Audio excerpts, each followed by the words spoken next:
हम देख रहे हैं इंटरमीडिएट लेवल के लिए लाइबिलिटी कंपनी लॉ, जिसमें part B contract of indemnity and guarantee, chapter 1 unit 1। The liability of two persons primarily liable not affected by the arrangement between them, that one shall be surety on others default।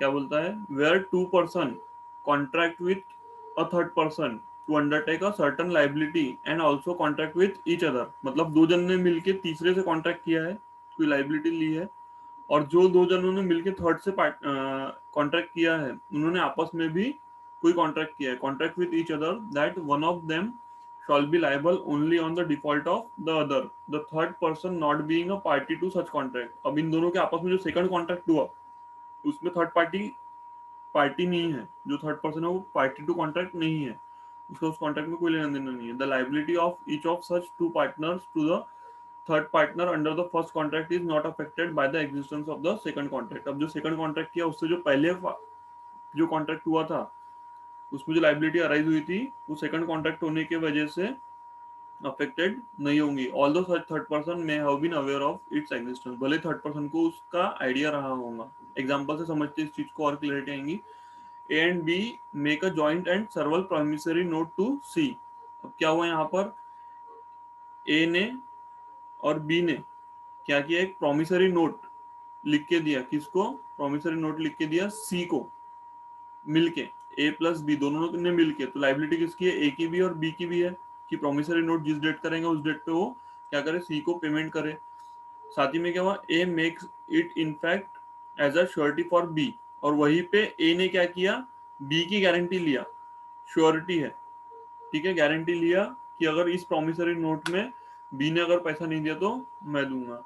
और C knows this at the time when the note is made. और सी को इसका idea है, सी को पता है कि मुझे जो प्रॉमिसरी नोट ए और बी ने मिलके दिया हुआ है, जो कॉन्ट्रैक्ट किया है, उसमें ए ने बी की गारंटी लिया है, श्योरिटी है ए बी के लिए, ठीक है। The fact that A to the knowledge of C, अब ये सी के नॉलेज में है, made the note as a surety for B is no answer to suit by C against A upon the note. लेकिन अब इस case में जो ए प्लस बी ने जो प्रॉमिसरी नोट दिया है सी को, तो यहाँ पर लाइबिलिटी किसकी है? दोनों की है, ए की भी और बी की भी। और ए ने बी की श्योरिटी दी हुई है, ए गारंटर है बी के लिए, और ये चीज सी को पता है।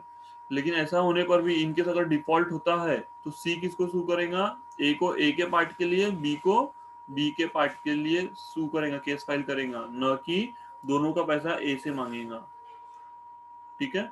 जो प्राइमरी लाइबिलिटी, इसमें क्या बोलना चाह रहा है? When two person contract with the third person to undertake a certain liability and also contract with each other. अब क्या हुआ? ए और बी ने किससे कॉन्ट्रैक्ट किया? सी ने, सी से। सी को क्या किया?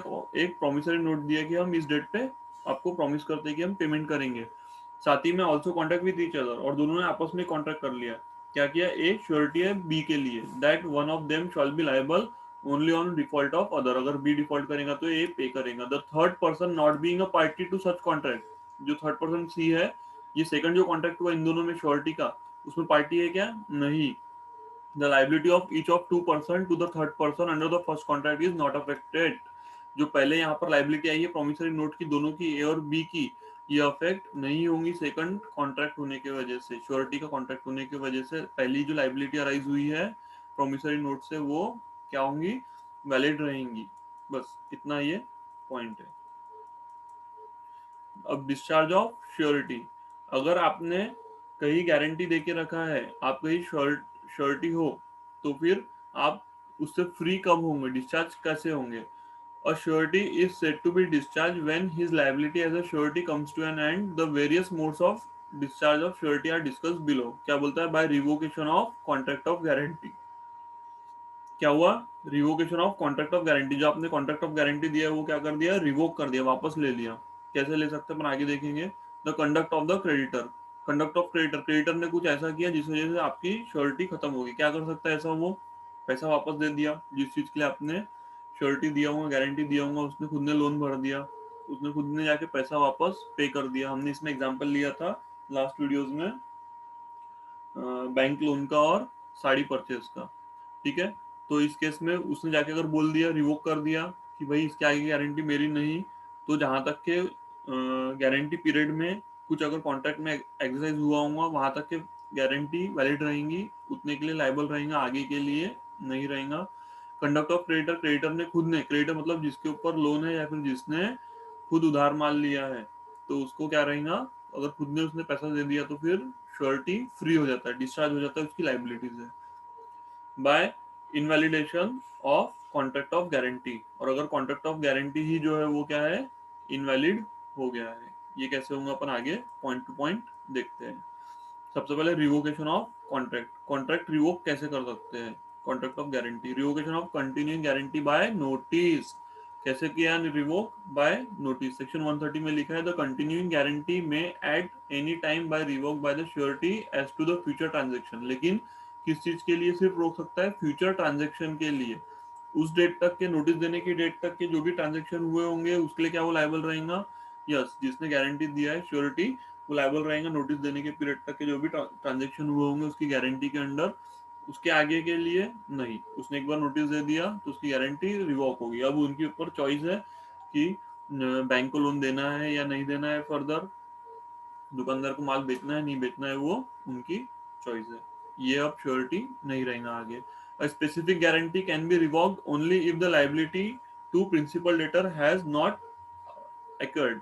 मतलब ये कि स्पेसिफिक गारंटी, अगर कोई स्पेसिफिक गारंटी दिया है, अभी अपन ने कंटिन्यू गारंटी के बारे में बात किया, स्पेसिफिक गारंटी मतलब सिंगल ट्रांजेक्शन, किसी सिंगल ट्रांजेक्शन के लिए साड़ी खरीदने के लिए बोला, एक साड़ी के लिए भैया उधार दे दो, एक साड़ी की गारंटी मैं लेता हूँ। इस केस में क्या हुआ कि स्पेसिफिक गारंटी है, इसको कब रिवोक कर सकते हैं, specific guarantee can be revoked only if liability to principal debtor has not accrued. अगर प्रिंसिपल डेटर को लायबिलिटी अक्रूव नहीं हुई होंगी, लायबिलिटी नॉट अक्रूड, अगर लायबिलिटी अक्रूव नहीं हुई होंगी, उसने अगर साड़ी अभी नहीं बेचा होगा, फॉर एग्जांपल उस केस में उसने बोला दे दो, लेकिन उसने नहीं दिया किसी रीजन से, और आपने उसको बेचने के पहले जाके बोल दिया कि भैया उसको गारंटी मत देना, या फिर आप लोन दिला के दे रहे हो किसी को, उसमें आप गारंटर हो, एज अ श्योरिटी हो, और आपने लोन सैंक्शन होने के पहले या फिर लोन डिसबर्स होने के पहले जाके मना कर दिया, अपनी गारंटी वापस ले लिया, तो उस केस में क्या होगा, गारंटी रिवोक हो जाएंगी, और गारंटी रिवोक होने से क्या हो जाएगा, आपकी लाइबिलिटी खत्म हो जाएंगी। यहाँ पे एग्जांपल देता है, क्या बोलता है, A in consideration of B's discontinuing at A's request bill of exchange for C guarantees to B for 12 months. क्या हुआ, बिल ऑफ एक्सचेंज है, बिल ऑफ एक्सचेंज में गारंटी दी हुई है कितने, 12 महीने के लिए। The due payment of all such bills to the extent of 50,000, कितने एक्सटेंड के लिए गारंटी है, 50,000 रुपए तक की। B discounts bill to C to the extent of 20,000, अब 20,000 के वो कर चुका है अब तक के। Afterwards at the end of 3 months A revoke, A ने आके क्या कर दिया, रिवोक कर दिया the guarantee, this revocation discharge A from all the liability to B for any subsequent discount, इसके आगे जो डिस्काउंट होंगे उसके लिए वो क्या हो गया है, डिस्चार्ज हो गया है, मतलब उसकी लाइबिलिटी आगे के इसके लिए नहीं है, लेकिन but A is liable to B for the 20,000 on default of C, लेकिन अगर अब तक के जो 20,000 रुपए डिस्काउंट कर चुका है गारंटी पीरियड में, ए कर चुका है, तो सी ने अगर डिफॉल्ट कर दिया तो फिर ए क्या रहेगा, लाइबल रहेगा बी को पे करने के लिए। एग्जाम्पल 2 देखते हैं, क्या बोलता है, a guarantee to B, A ने क्या किया, बी को गारंटी दिया to the extent of 1,00,000 rupees that the C shall pay all the bills that B shall drawn upon him, C pay कर देगा, सी की गारंटी ले लिया, ए ने किसको गारंटी दिया, बी को, सी के अगेंस्ट में। अब क्या बोल रहा है, B draws upon C accept the bill, C ने एक्सेप्ट किया bill, A gives the notice of revocation, C dishonour the bill at the maturity, A is liable upon his guarantee. लेकिन यहाँ पर क्या हो गया था कि श्योरिटी दे दिया है, गारंटी दे दिया है, ठीक है, बिल ड्रॉ करने के लिए, और बिल ड्रॉ हो चुका है, shall B draws the bill upon C, लेकिन सिर्फ बिल क्या हुआ है, डिसऑनर, सी ने डिसऑनर किया, ठीक है। ड्रॉ करने के बाद में C accept the bill, bill draw हो गया और सी ने बिल को क्या कर लिया, एक्सेप्ट भी कर लिया है, तो इस केस में क्या हुआ है, एक स्पेसिफिक ट्रांजेक्शन है, स्पेसिफिक गारंटी है, ये वाला किस्सा आ गया वो, स्पेसिफिक गारंटी है, स्पेसिफिक गारंटी में आप कब रिवोक कर सकते हैं, जब लाइबिलिटी इंक्योर नहीं हुई है, लाइबिलिटी नॉट इंक्योर्ड। लेकिन यहाँ पर क्या हुआ, जैसे ही बी ने ड्रॉ कर दिया सी को बिल और सी ने एक्सेप्ट भी कर लिया तो लाइबिलिटी अराइज हो गई। अब चेक डिसऑनर हुआ, नहीं रिवोकेशन का नोटिस दिया, रिवोकेशन का नोटिस दिया, लेकिन ये कब दिया, लाइबिलिटी अराइज होने के बाद। अब डिसऑनर होगा तो क्या ए लायबल रहेगा, यस ए इज लायबल, अब ए लायबल रहेगा। Example number 3, X gives guarantee to the extent of 50,000 for the loans given from time to time by A to B। X ने क्या किया, A और B के बीच में लोन का ट्रांजेक्शन हो रहा है, 50,000 रुपए टाइम टू टाइम देते रहेंगे, उसके लिए गारंटी देके रखा है। A gave a loan of 10,000 to B। A ने क्या किया, 10,000 का लोन किसको दे दिया, B को दिया। Afterwards A gives notice of revocation। अब 50,000 के एक्सटेंड तक दिया था, लेकिन उसमें से लोन कितना दे चुका है, 10,000 का दे चुका है। अब इसके बाद उसने क्या किया, रिवोकेशन किया। तो X discharge from the all the liability to A for any loan guaranteed after the revocation. लेकिन कब के बाद में डिस्चार्ज होगा, discharge after revocation of guarantee, but he is liable for up to 10,000 rupees. Same A जैसे first example जैसा ही third example है, ज्यादा कोई डिफरेंस नहीं है। ठीक है, आगे बढ़ते हैं। Revocation of continue guarantee bye sureties death. Surety की खुद की डेथ होगी, आपने गारंटी देके रखा किसी की, और क्या हुआ आपकी जिसने श्योरिटी है, जिसने गारंटी दिया है, उसकी डेथ होगी। उस केस में क्या होगा, अपने आप रिवोकेशन हो जाएगा। मतलब ये कि उसके आगे के ट्रांजेक्शन के लिए गारंटी वैलिड नहीं रहेंगी, उसके लीगल हेयर लायबल नहीं रहेंगे। लेकिन उस लेवल तक के जो गारंटी पीरियड में ट्रांजेक्शन हुए होंगे, कॉन्ट्रैक्ट हुए होंगे, यस उसके लिए लाइबिलिटी रहेंगी। In the absence of any contract to the contrary. लेकिन क्या टू द इसके अलावा ऐसा कोई कॉन्ट्रैक्ट में लिखा ना रहे कि आफ्टर डेथ भी कंटिन्यू रहेगा, उसके कॉन्ट्रैक्ट में ऐसा लिखा ना रहना चाहिए। The death of surety operates as a revocation of continuing guarantee, continue guarantee के केस में, as to the future transaction. लेकिन किसके लिए, फ्यूचर ट्रांजेक्शन के लिए, taking place after the death of surety. However surety state remains liable for the past transaction. लेकिन surety की जो स्टेट रहेंगी वो क्या रहेंगी, रिमेन लायबल रहेंगी, किसके लिए, पास्ट ट्रांजेक्शन, जो पुराने ट्रांजेक्शन हुए होंगे उसके लिए, which have been already taken place before the death of the surety. C क्या बोलता है, ये हो गया। हमने देखा रिवोकेशन कैसे कैसे हो सकता है। एक तो बाय नोटिस, आपको ध्यान में क्या रखना है, ये कि बाय नोटिस रिवोकेशन हो सकता है। Second point, bye death of surety, surety की डेथ से। ये पॉइंट मेमोराइज करके रखना, सेक्शन 130 और सेक्शन 131।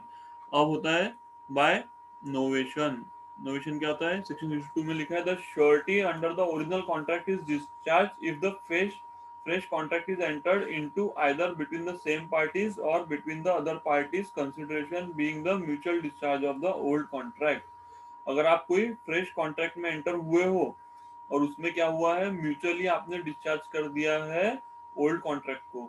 ऐसा कॉन्ट्रैक्ट लिखा कि जिसमें समझ में आ रहा है या मेंशन किया है कि आपका जो ओल्ड कॉन्ट्रैक्ट है गारंटी का, वो क्या हो गया है, कैंसल हो गया है, वो डिस्चार्ज हो गया है। तो इसको बोलते हैं नोवेशन। मतलब पुराने कॉन्ट्रैक्ट के बदले, ओल्ड के बदले क्या करना, न्यू कॉन्ट्रैक्ट में एंटर होना, जिससे नई लाइबिलिटी क्रिएट होगी और पुरानी लाइबिलिटीज खत्म होगी, उसको बोलते हैं नोवेशन। ठीक है, अभी हमने सिर्फ एक ही पार्ट देखा है डिस्चार्ज ऑफ लाइबिलिटी में से। मोड ऑफ डिस्चार्ज कैसे कैसे हो सकती है, बाय रिवोकेशन। रिवोकेशन भी कैसे हो सकता है, by notice, by death of कौन, श्योरिटी, और थर्ड हो सकता है नोवेशन। अब हम आगे पढ़ रहे हैं conduct of creditor. Conduct of creditor से कैसे लाइबिलिटी, श्योरिटी की लाइबिलिटी डिस्चार्ज होती है वो देखते हैं। By variance in the term of contract. मतलब क्या कि कॉन्ट्रैक्ट में जो टर्म्स लिखे हैं उसमें वेरिएंस चेंज किया। Where there is any variance in the terms of contract between the principal debtor and the creditor without surety's contract. क्या हुआ, प्रिंसिपल डेटर और क्रेडिटर ने क्या कर दिया, variance in the terms of contract, जो भी कॉन्ट्रैक्ट हुआ था उसकी कंडीशंस, टर्म्स क्या कर दिए, चेंज कर लिए। लेकिन कैसे, विदाउट श्योरिटीज कंसेंट, श्योरिटी से पूछा ही नहीं, जिसने गारंटी दी है उसको नहीं बताया, और ओरिजिनल कॉन्ट्रैक्ट में कुछ चेंज कर दिया। अब इस केस में क्या हो जाएगा कि क्रेडिटर ने गलती कर दिया, पहले उसने जिसने गारंटी दिया उसको कॉन्फिडेंस में लेना चाहिए था टर्म्स एंड कंडीशन चेंज करते समय। किया क्या?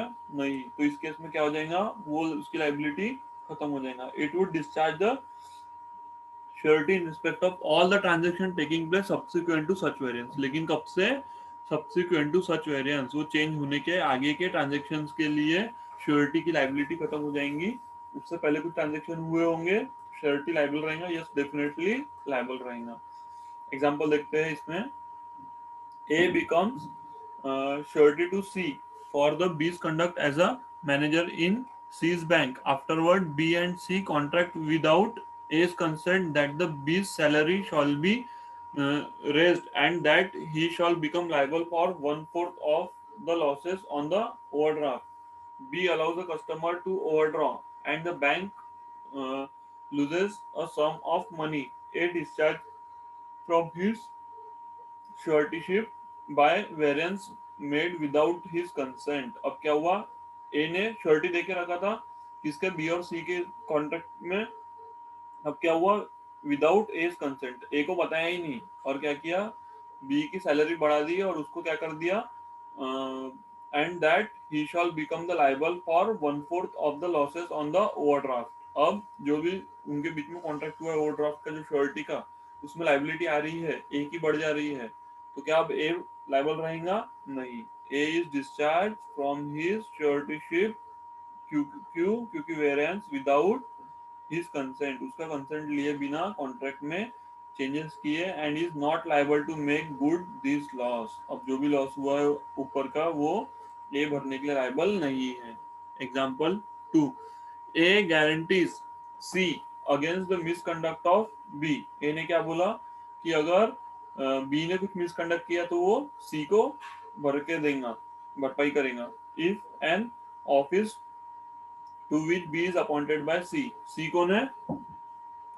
बी और सी में क्या रिलेशन है? एम्प्लॉयर और एम्प्लॉय का, और उसमें किसने? ए ने गारंटी दिया है। And of which the duties are defined by the act of the legislature by the subsequent act, the nature of the office is materially altered. अब क्या गया उसके बाद में, सब्सिक्वेंटली क्या किया गया, nature of the office is materially, materially मतलब बहुत ज्यादा अल्टर कर दिए। आफ्टरवर्ड्स बीस मी कंडक्ट, और अब इसके बाद क्या किया, बी ने अब मिस कंडक्ट किया, कुछ गलती किया, तो अब क्या ये लाइबल रहेगा? नहीं। A is discharge by the change. जब चेंज किया तो अभी से फ्यूचर लाइबिलिटी के लिए लाइबल नहीं रहेगा under this guarantee, though the misconduct of B is in respect of the duty not affected by the letter act. तो यहाँ पर revocation by alteration of contract हो गया। Example 3, C agrees to appoint B. C ने क्या बोला कि मैं बी को अपॉइंट करता हूँ as his clerk to sell the goods at the yearly salary upon A's becoming surety to C. C ने बोला कि मैं बी को एम्प्लॉय रखता हूँ, लेकिन श्योरिटी किसको रहना पड़ेगा? ए को। यहाँ पर श्योरिटी कौन है? ए। ठीक है। To C and for B is duly accounting for monies received by him as such clerk afterward without A's knowledge. A के knowledge के बिना क्या किया गया, और consents B and C agree that the B should paid by the commission on the goods sold by him and not by the fixed salary. पहले क्या था? फिक्स सैलरी, ईयरली सैलरी देने वाले थे। अब क्या देने वाले हैं आगे चल के? कमीशन। तो क्या हुआ उनका, क्या हुआ, कॉन्ट्रैक्ट चेंज हो गया। तो A is not liable for the subsequent misconduct of B। अब B ने मिसकंडक्ट किया, A लाइबल रहेगा क्या? नहीं। लेकिन कब रहता था? अगर A को बताते हुए, जो एग्रीमेंट श्योरिटी उसने गारंटी दिया हुआ है, तो श्योरिटी को बताते थे और उसके नॉलेज में उसको कॉन्फिडेंस में लेते हुए, उसको नॉलेज में देते हुए अगर काम होता था, तो फिर एक बार का उसे कंसिडर किया जाता था। एग्जाम्पल 4, ये सब सरी के एग्जाम्पल है, लैंग्वेज चेंज की हुई है। A gives to C a continuing guarantee to the extent of 3 lakh की कंटिन्यूइंग गारंटी दिया for any oil supplied by C to B on credit. क्या हुआ, क्रेडिट में ऑयल बेच रहा, अपन साड़ी बेच रहे थे, ये ऑयल बेच रहा है। Afterwards B become embarrassed and without the knowledge of A को बिना बताए क्या किया, यहाँ पर श्योरिटी कौन है? ए। ठीक है। B and C contract that the C shall continue supply B with oil for ready ready money and that the payment shall be applied to the then existing debts between B and C. अब क्या बोला कि जो भी payment करेंगे वो new माल का करेंगे और एग्जिस्टिंग डेब्ट्स क्या रहेगा, वो वैसा का वैसा खड़ा रहेगा। A is not liable on the his guarantee for any goods, sorry, क्या हुआ यहाँ पर, A is not liable on his guarantee for any good supplied after this new arrangement. अब जो भी चेंजेस हुए, इस चेंजेस के बाद में क्या कहता है कि जो भी उनके बीच में ट्रांजेक्शन होगा उसके लिए श्योरिटी लाइबल नहीं रहेगा। सेम सेम चीजें सब। Example 5, C contract to lend B. C ने क्या बोला कि मैं बी को पैसे दूंगा 5 लाख रुपए on 1 March. A guarantees repayment. A ने क्या बोला, गारंटी देता हूँ। C pays 5 lakh to B on the 1 January. 1 March की जगह पे क्या बोला, कॉन्ट्रैक्ट क्या था, 1 जनवरी को दूंगा, पेमेंट कब कर दिया, 5 लाख का 1 जनवरी को। A discharge from his liability, the contract has been varied. अब ए क्या हो गया, डिस्चार्ज हो गया। क्यों, अगर उसने 1 मार्च को पैसा दिया रहता था तो ही उसकी गारंटी अप्लीकेबल रहती थी। यहाँ पर क्या किया, पहले ही पेमेंट कर दिया 1 जनवरी को, मतलब जो कॉन्ट्रैक्ट था उसकी कंडीशन चेंज हो गई। तो ए क्या हो गया, डिस्चार्ज हो गया अपनी लाइबिलिटी, श्योरिटी क्या हुआ, डिस्चार्ज हो गया, as the contract has been varied in as much as C might sue B for the money before the 1 March। लेकिन C क्या कर सकता है, B से मांग सकता है, लेकिन A से जाके मांग सकता है क्या, नहीं। Variation which is not substantial or material or which is beneficial to the surety will not discharge him from the liability। लेकिन अगर कोई ऐसा वेरिएशन किया जो कि मटेरियल नहीं है, वो कैसा है, नॉट अ सब्सटेंशियल, कोई बड़ा चेंज नहीं है या फिर मटेरियल नहीं है, या फिर जो ऐसा चेंज है जो कि श्योरिटी के बेनिफिट में है न कि उसके अगेंस्ट में है, तो फिर क्या होगा, श्योरिटी डिस्चार्ज होगा क्या, नहीं, श्योरिटी विल नॉट डिस्चार्ज। ये केस है, केस लॉ है in MS Anirudhan, Anirudhan versus Thomcos bank limited.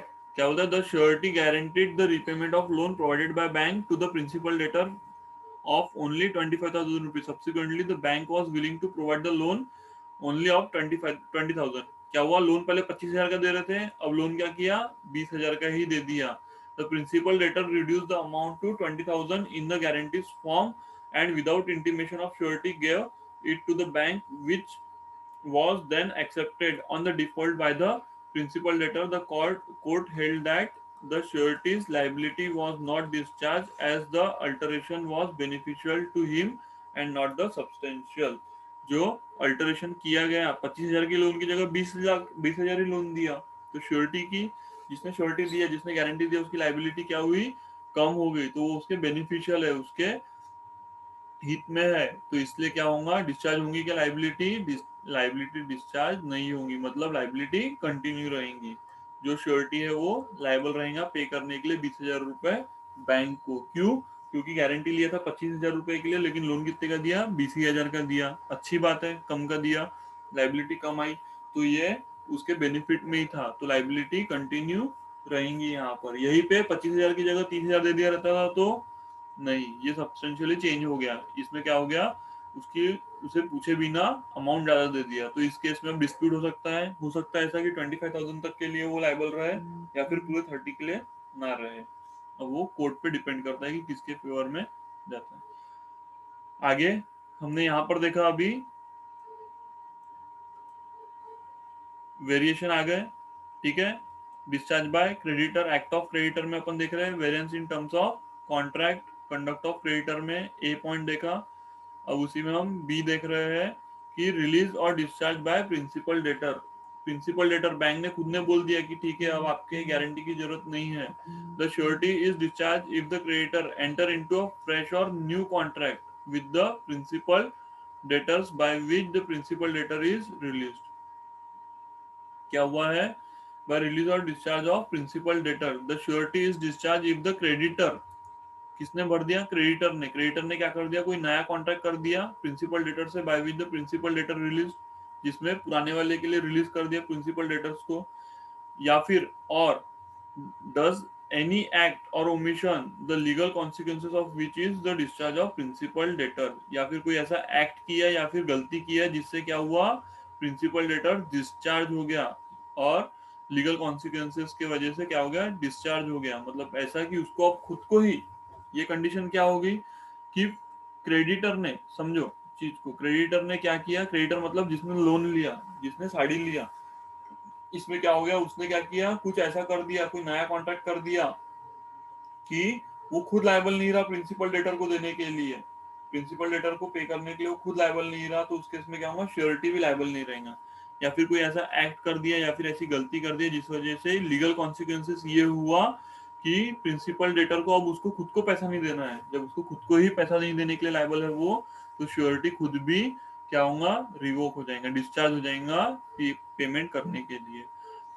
A contracts with the B for the fixed price to build a house of B within a stipulated time. A ने क्या बोला, B को घर बना के दूंगा कुछ दिए हुए टाइम में। B supplying the necessary timber, और B क्या कर रहा है, टिम्बर प्रोवाइड करता है। C guarantees A performance of the contract, C ने गारंटी लेके रखा हुआ है। अब B ने क्या किया, B omits to supply the timber, B ने टिम्बर सप्लाई ही नहीं किया। अब इस केस में क्या हुआ, बी ने सप्लाई ही नहीं किया, तो क्या हुआ, लाइबिलिटी ही क्रिएट नहीं हुई, तो इस केस में क्या हो गया, सी क्या हो गया, discharge from his surety ship, उसने जो श्योरिटी दी हुई है उससे डिस्चार्ज हो गया। Discharge of surety when the creditor compounds with, give time to or agrees not to sue principal debtor।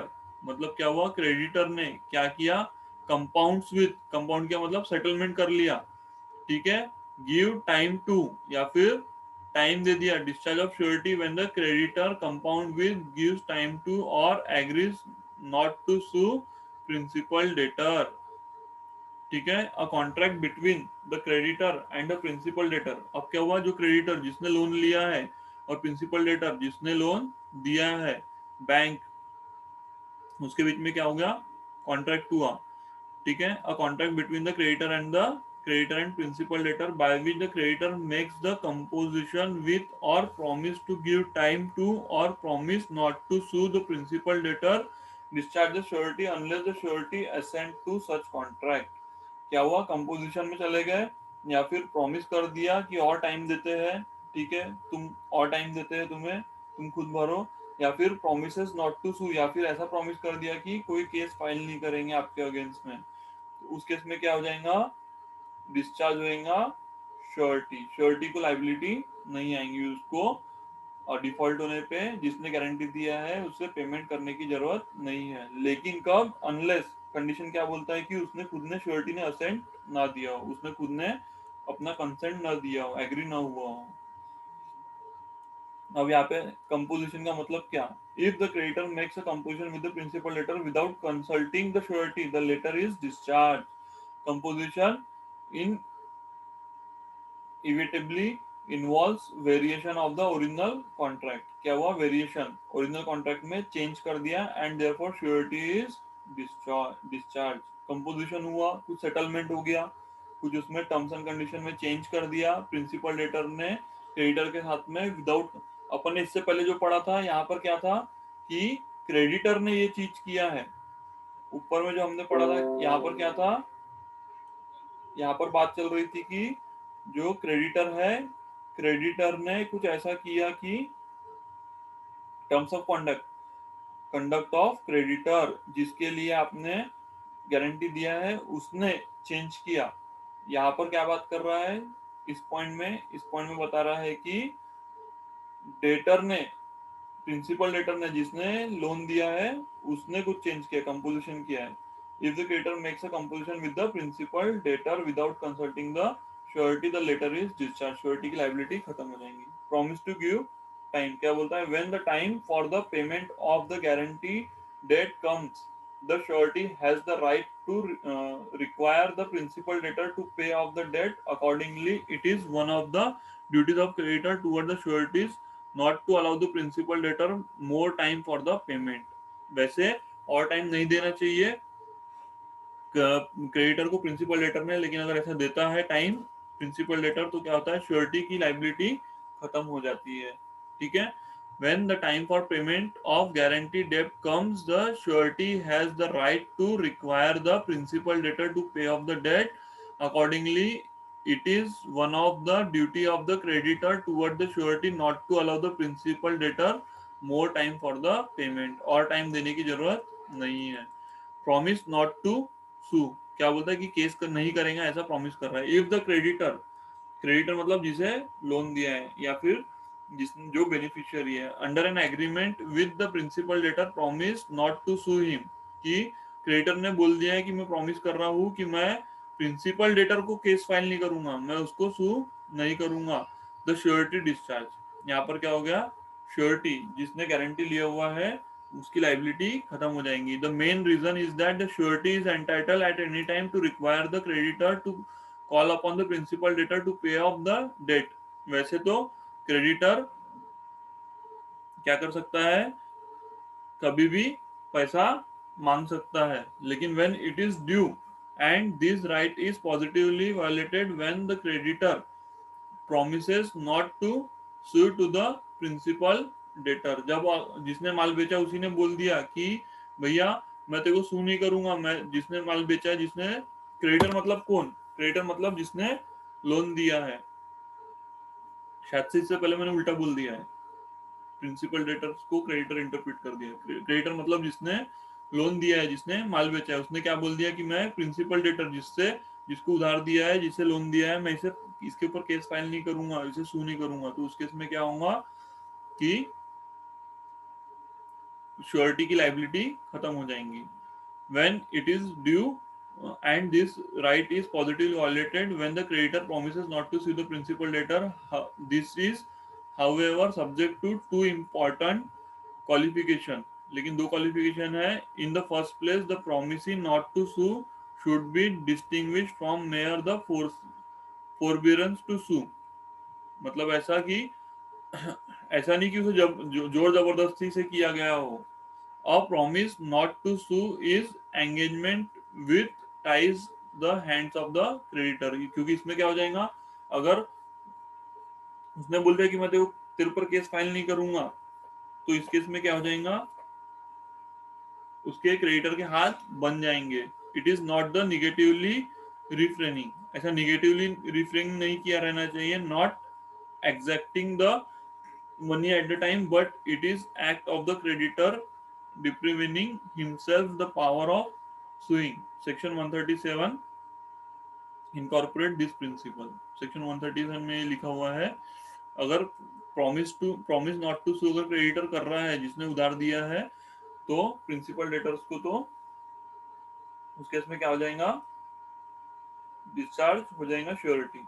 इससे पहले मुझे लग रहा है यहाँ पर ही नहीं, इसके पहले भी मैंने थोड़ा उल्टा इंटरप्रेट किया है क्रेडिटर और प्रिंसिपल डेटर में,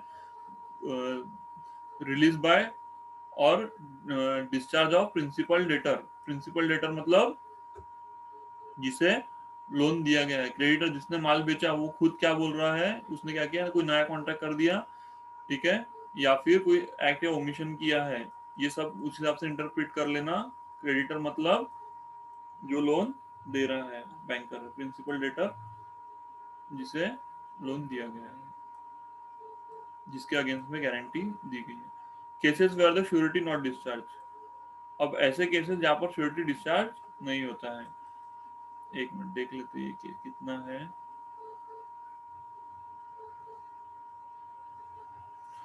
अपन यहाँ पर ब्रेक लेते हैं क्योंकि अभी ये मीटिंग एंड होने वाली है.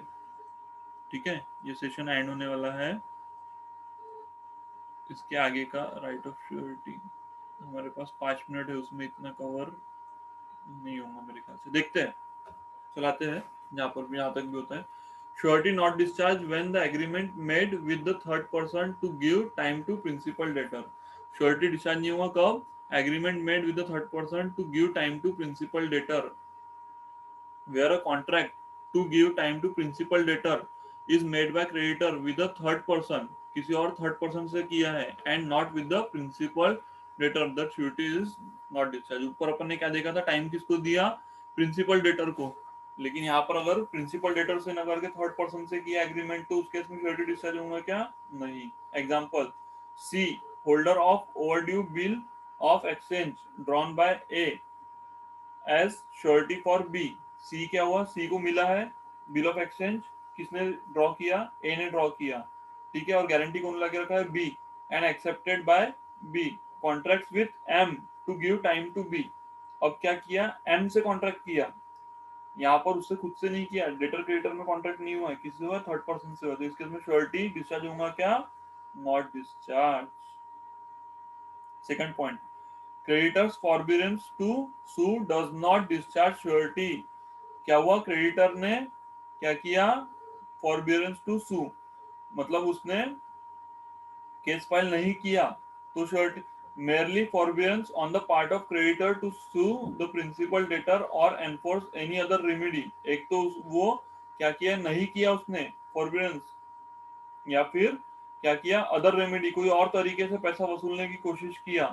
तो यहाँ पर क्या हुआ, कोई कॉन्ट्रैक्ट नहीं किया। इससे पहले ऊपर अपन ने क्या पढ़े थे कि वो कॉन्ट्रैक्ट कर देता है, प्रॉमिस कर देता है कि मैं आपको सू नहीं करूंगा, आपको केस फाइल नहीं करूंगा, लेकिन यहाँ पर क्या किया, वैसा कोई प्रॉमिस नहीं किया, कोई और रेमेडी यूज करके देखा पैसा वसूलने के लिए, तो इस केस में श्योरिटी डिस्चार्ज होगा क्या, नहीं। ये इससे पहले भी हम इससे लास्ट लेक्चर में देख चुके थे कि अगर इनकेस जो प्रिंसिपल डेटर के ऊपर क्रेडिटर ने अगर केस फाइल नहीं किया तो उस केस में श्योरिटी डिस्चार्ज हो जाता है क्या, नहीं। लेकिन अगर ऐसा प्रॉमिस कर दिया, ऐसा कॉन्ट्रैक्ट कर दिया कि मैं तेरे ऊपर केस फाइल नहीं करूंगा, उस केस में यस डेफिनेटली हो जाता है।